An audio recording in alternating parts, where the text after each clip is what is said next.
Blue Diamond Luxury Boutique Resort may be struggling in some areas, but when it comes to food, this place delivers something genuinely surprising. Because the dining here is not just good for an all-inclusive, some of it is legitimately excellent, thoughtfully prepared, beautifully presented, and often better than we've experienced at resorts charging far more per night. And honestly, that's what makes this resort so confusing. You can walk past broken railings and worn pathways on your way to dinner, and then sit down to be served a meal that feels like it belongs at a boutique fine dining hotel. Over 5 days, we ate at every restaurant, tried as many dishes as possible, talked to many other guests, and paid very close attention to consistency, service, pacing, and quality. So today, we're breaking down exactly what the dining experience at Blue Diamond is really like, what's excellent, what's frustrating, and what you need to know about reservations and whether the food alone is worth staying here.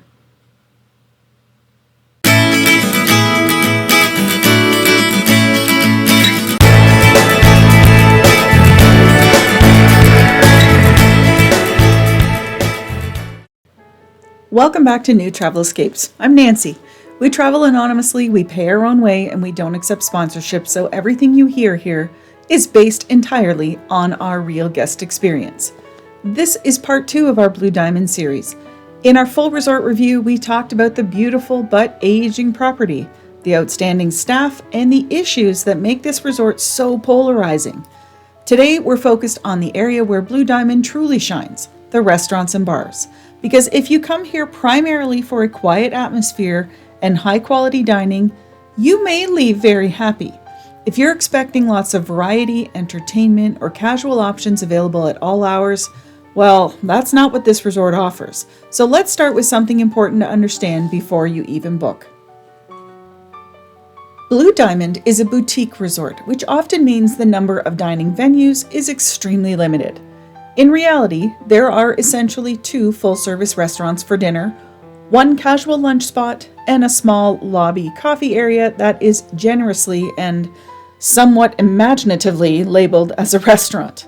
It's not. If you're used to mega resorts with 10 dining options, late night buffets, and snack bars everywhere, this will feel very different. Reservations are required for dinner at both main restaurants, and because there are not many alternatives, prime times can fill up quickly. The upside is that fewer restaurants allows the kitchen to focus on quality rather than volume, and the quality shows.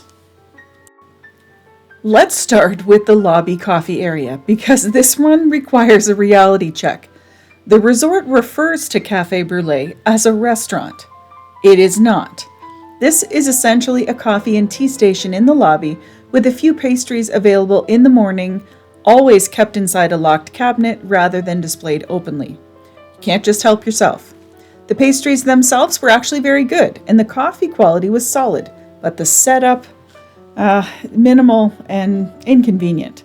There's no hot breakfast item, there's no made-to-order food, there's no real seating service.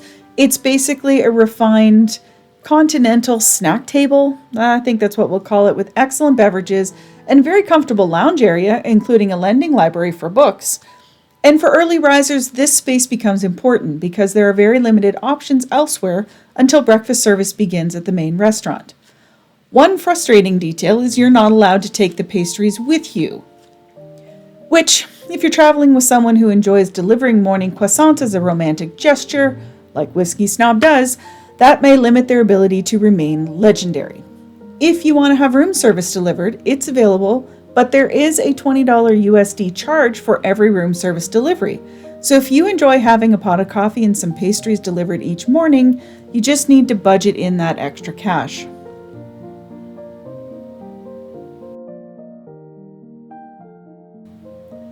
Aguamarina serves a la carte breakfast, lunch, and dinner, making it the most versatile restaurant on property. Breakfast here was genuinely excellent from a food standpoint. Fresh fruit, smoothies, juices, cappuccinos, made-to-order omelets, eggs Benedict with perfectly cooked eggs, all thoughtfully prepared and plated. It feels like a boutique hotel breakfast and not a resort buffet because there is no buffet at this resort. Everything is ordered from a menu and brought to the table. The downside might be the pacing. Because staffing levels are low, breakfast can move slowly, especially when the restaurant is busy. If you have morning activities scheduled like yoga, cooking classes, or the cenote swim, allow plenty of time for breakfast. It's not a grab-and-go breakfast experience, and it's unlikely it's going to be a quick one, but it's yummy. Lunch at Aguamarina leans toward lighter, fresher options including sushi, sashimi, poke bowls, tuna tacos, and salads. The tuna sashimi was beautifully cut and very fresh, something that's not always a given at an all-inclusive resort. Poke bowls were balanced and flavorful, and the tuna tacos were one of the standout dishes of the trip. If you enjoy seafood or just really fresh on a light lunch option, then this restaurant will likely be a highlight during lunch for you. We'll come back to Aguamarina to talk about dinner, but next on the list for lunch is the Ceviche Bar. The Ceviche Bar quickly became one of our favorite daytime spots. Located near the pool and beach, it offers casual outdoor dining with excellent service and surprisingly refined food. And it's hard to beat those views. We tried fresh tuna, fish, octopus tostadas, fresh salad, burgers, nachos, and several other dishes over multiple visits. Everything was fresh, balanced, and clearly made with care, and nothing really felt mass-produced. Servers Felipe and Ana and bartender Fidel set up a very high standard from day one, and that level of attentiveness continued throughout our whole trip. The staff at Ceviche really hustle, and they will also bring food directly to your lounge chair at the pool or on the beach, which is a nice convenience and adds a real luxury touch. The space itself shows wear and tear. Chairs and structures need maintenance, but the food quality is outstanding for a casual venue.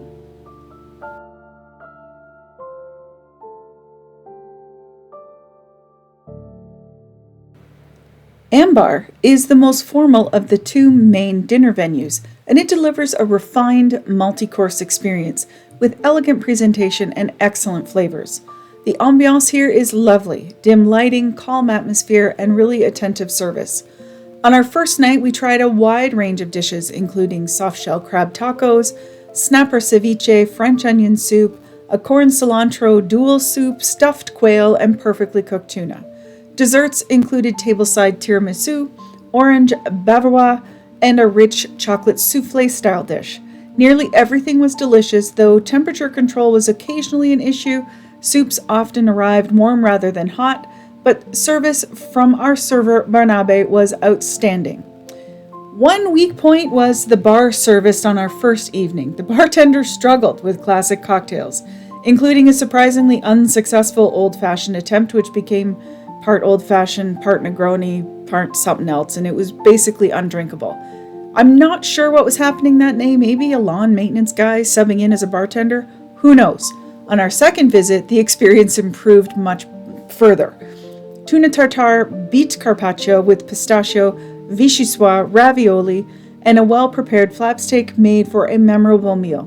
The cocktails were much better on our second night, so I'm going to assume the first attempt was a one-off. Desserts again were excellent, including mascarpone blueberry tart, and I had to get the tiramisu again. Overall, Ambar felt like the closest thing to a true, refined dining space on the property. From service to pacing to food quality, it was a great experience and one I would return and pay for even outside of an all-inclusive resort.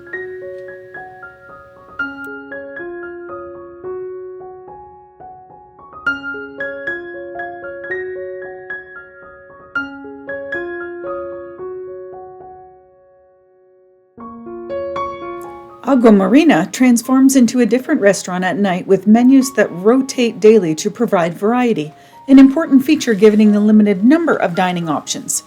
Food quality remained high, but this is where staffing shortages became more noticeable. One evening we waited about an hour just to receive appetizers. Part of the delay appeared to be caused by guests seating themselves rather than checking in with the host, which created confusion for staff. People were at tables that staff had not been assigned to service. Once food began arriving, the quality was strong. The portofino salad was beautifully dressed, minestrone soup was fresh and flavorful, and the build-your-own pasta dishes were cooked perfectly al dente with light sauces.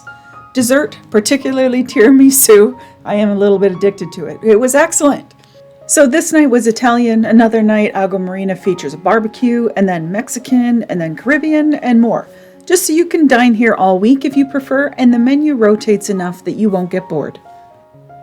House wines included are 2 reds, 2 whites, a rosé, and a sparkling option. All drinkable, but they do run slightly on the sweeter side.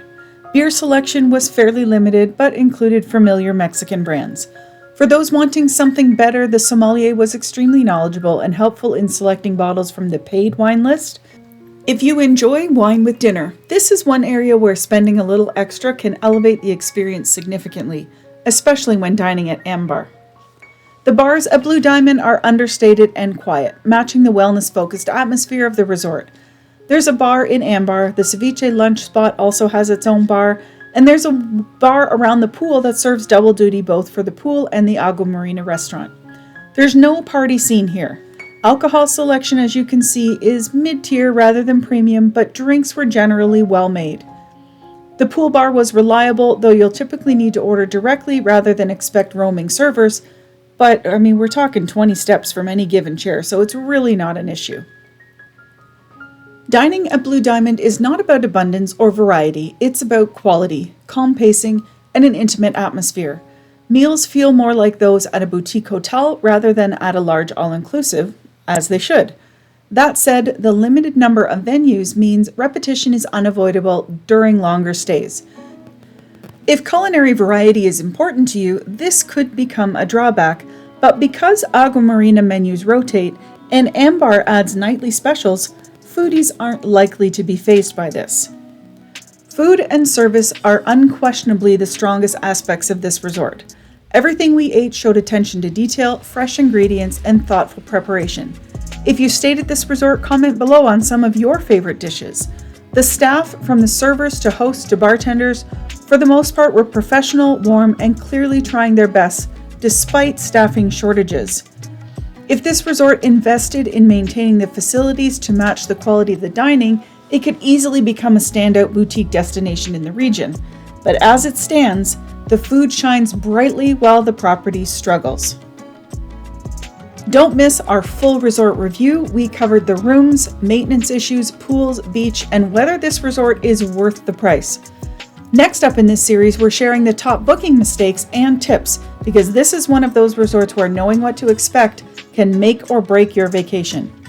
If this video helped you, please consider subscribing. It supports honest, unsponsored travel content in a world increasingly filled with polished marketing and AI-generated reviews from people who haven't actually stayed at the resorts. We are not influencers and we're doing things differently on our channel, and it's only because of your support that we're able to do what we do. So thank you so much for taking the time to subscribe and share our videos with anyone you know planning a trip to an all-inclusive resort. We're New Travel Escapes. I'm Nancy. Be kind to yourself and to others. Have fun planning your next vacation, and we'll be back next weekend. See you in the next one. Bye, everybody.